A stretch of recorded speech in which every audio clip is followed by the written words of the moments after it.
10 അംഗങ്ങളുള്ള ഒരു ഗണത്തിൽ 8 അംഗങ്ങളുള്ള എത്ര ഉപഗണങ്ങൾ ഉണ്ടാകും? അതായത് 10 എലമെന്റ്സ് ഉള്ള ഒരു സെറ്റ് അതിനുള്ളിൽ 8 എലമെന്റ്സ് ഉള്ള എത്ര സബ്സെറ്റുകൾ ഉണ്ടാവും എന്നാണ് ക്വസ്റ്റ്യൻ. അങ്ങനെ വരുമ്പോൾ നമുക്കൊരു ഫോർമുല ഉണ്ട്, കോമ്പിനേഷൻ ഫോർമുലയാണ് C of N K equal to n factorial by k factorial into n minus k factorial. ഇത് കോമ്പിനേഷന്റെ ആ ഒരു ഫോർമുല തന്നെയാണ്. അപ്പൊ ഇവിടെ n എന്ന് പറയുന്നത് നമ്മുടെ നോർമൽ സെറ്റില് എത്ര എലമെന്റ്സ് ഉണ്ടെന്നാണ്. ഇവിടെ നമ്മുടെ സെറ്റിൽ 10 എലമെന്റ്സ് ആണുള്ളത്. k എന്ന് പറയുന്നത് സബ്സെറ്റിലെ എത്ര എലമെന്റ്സ് ഉള്ള സബ്സെറ്റ് ആണ് കണ്ടുപിടിക്കേണ്ടത്? 8 എലമെന്റ്സ് ഉണ്ട്. സോ സി ഓഫ് 10 8 ആണ് കണ്ടുപിടിക്കേണ്ടത്. അപ്പൊ എന്ത് വരും? 10 factorial by 8 factorial into 10 minus 8 factorial. That is 10 factorial by 8 factorial into 2 factorial. ഇതെന്ത് വരും? 10 factorial നമുക്ക് 8 factorial into 9 into 10 എന്ന് എഴുതാം. അപ്പോൾ 8 factorial into 2 factorial. ഇത് രണ്ടും കട്ടായിപ്പോ 2 factorial എന്ന് പറയുന്നത് 2 തന്നെയാണ്. സോ 2ഉം 10ഉം കൂടെ കട്ട് ചെയ്ത് 5 എന്ന് എഴുതാം. 9 into 5 45. അപ്പോൾ 45 സബ്സെറ്റുകളാണ്, 8 എലമെന്റ്സ് ഉള്ള 45 സബ്സെറ്റുകളായിരിക്കും ഇതിനുള്ളിൽ ഉണ്ടാവുക. അപ്പോൾ കോമ്പിനേഷൻ ഫോർമുല ഇവിടെ അപ്ലൈ ചെയ്ത് കൊടുത്താൽ മതിയാവും. ക്ലോസ്ഡ് ഇന്റർവൽ 1e-യിൽ y equal to log x, y equal to log x the whole square എന്നീ ഏകതങ്ങളുടെ വിസ്തീർണം പരിഗണിച്ചാൽ കൂടിയ വിസ്തീർണം ഏത് ഏകതത്തിനായിരിക്കും? Options y equal to log x, y equal to log x the whole square തുല്യമായിരിക്കും, ഇവയൊന്നുമല്ല. അപ്പൊ ഇത് കണ്ടുപിടിക്കാനായിട്ട് log x ന്റെയും log x the whole squareന്റെയും വിസ്തീർണം കണ്ടുപിടിക്കണം. അതിനു വേണ്ടിയിട്ട് രണ്ടിന്റെയും ഇന്റഗ്രൽ 1e എന്ന് പറയുന്ന ലിമിറ്റ്സ് യൂസ് ചെയ്തിട്ട് കണ്ടുപിടിച്ചാൽ മതി. അപ്പൊ ഫസ്റ്റ് കണ്ടുപിടിക്കാൻ പോകുന്ന y equal to log x ന്റെ ഇന്റഗ്രൽ ആണ്. Integral of log x. അപ്പൊ ഇന്റഗ്രൽ ഓഫ് log x കണ്ടുപിടിക്കാനായിട്ട് integral of log x into 1 എന്ന് എഴുതാലോ, log x into 1.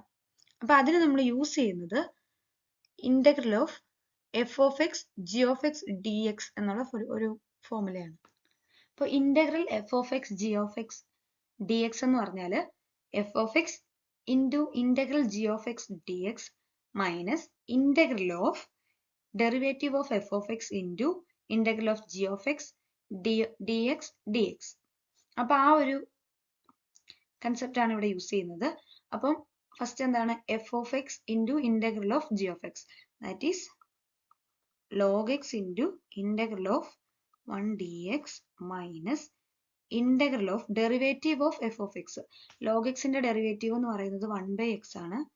1 by x dx integral of 1 dx dx, that is equal to log x 1 dx ന്റെ derivative x, അപ്പോൾ log x into x, that is x dx minus integral of 1 by x into 1 dx ന്റെ derivative x.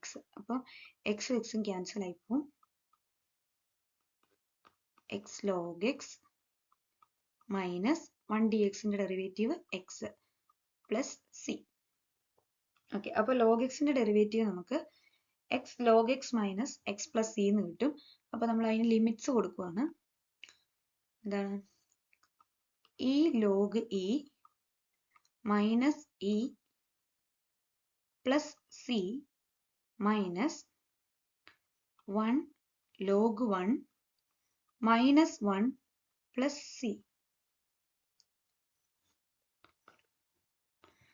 that is equal to e into log e എന്ന് പറയുന്ന 1 ആണ്. So e into 1 minus e, സിയും സിയും കട്ടായിപ്പോവും.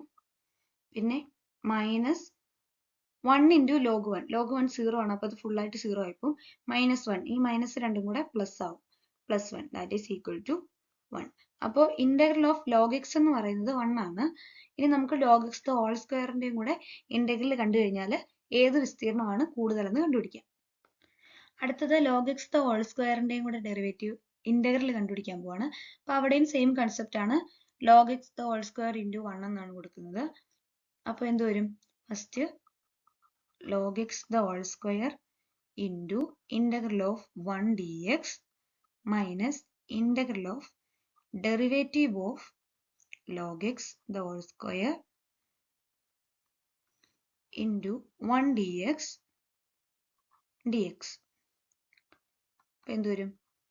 log x the whole square 1 dx, അതിന്റെ integral എന്ന് പറയുന്നത് x ആണ്. So x into log x the whole square minus integral of log xന്റെ ഡെറിവേറ്റീവ് log x സ്ക്വയറിന്റെ derivative 2 log x into 1 by x, പിന്നെ integral of 1 dx എന്ന് പറഞ്ഞാൽ x തന്നെ. ഇവിടെ എക്സും എക്സും ക്യാൻസൽ ആയിപ്പോവും. അപ്പോൾ x log x the whole square minus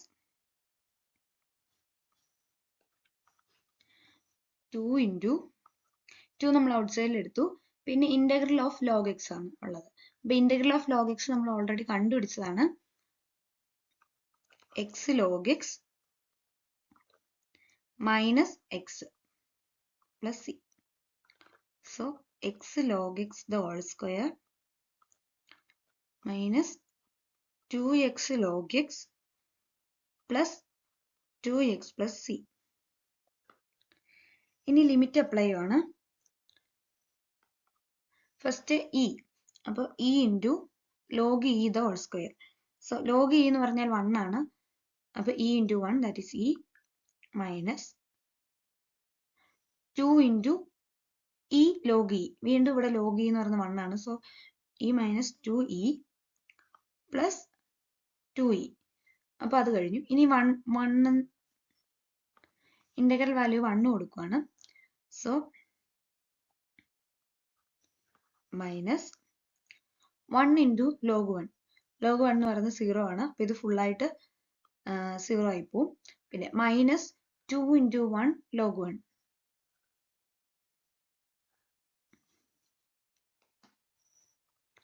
equal to e minus 2.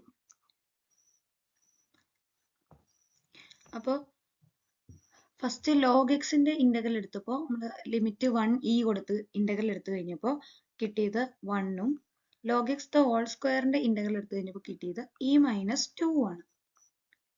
ഇയുടെ വാല്യൂ വരുന്നത് അപ്രോക്സിമേറ്റ്ലി 2.71 ആണ്. അപ്പോൾ ഇ മൈനസ് 2 എന്ന് പറയുമ്പോൾ 1നേക്കാളും ചെറിയ വാല്യൂസ് ആയിരിക്കും കിട്ടുന്നത്.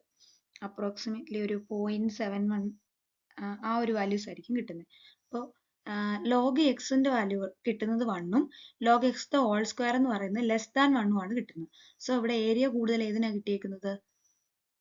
y equal to log എക്സിനായിരിക്കും.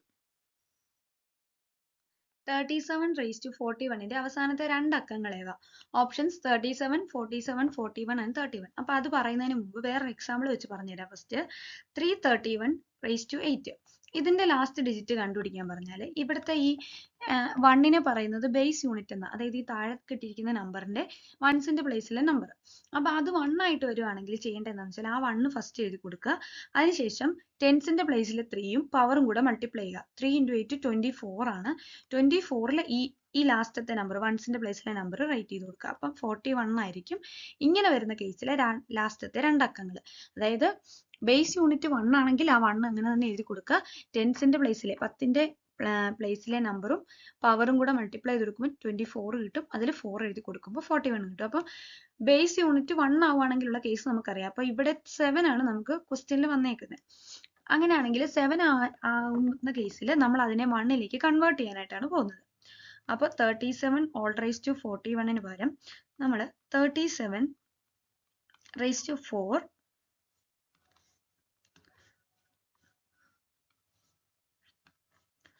Into 10 plus 1 എന്ന് കൊടുക്കും.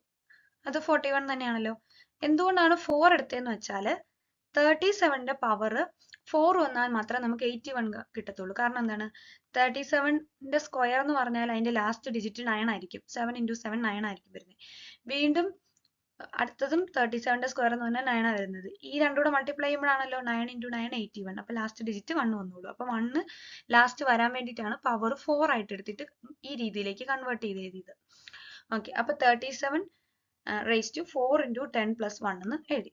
ഇനി അടുത്തത് നമ്മളത് സ്പ്ലിറ്റ് ചെയ്യുകയാണ്. 37 റേസ് ടു 4 × 10 ഇൻറ്റു 37 എഴുതാൻ പറ്റുമല്ലോ.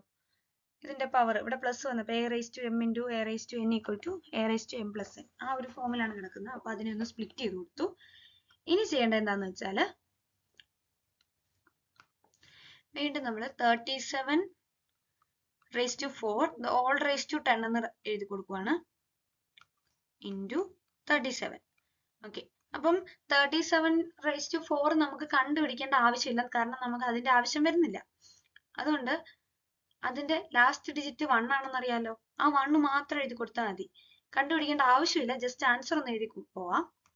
അപ്പൊ ഇതാണ് വരുന്നത്, ഇതിന്റെ ആവശ്യം നമുക്ക് വരുന്നില്ല. Okay, all raised to 10 into 37.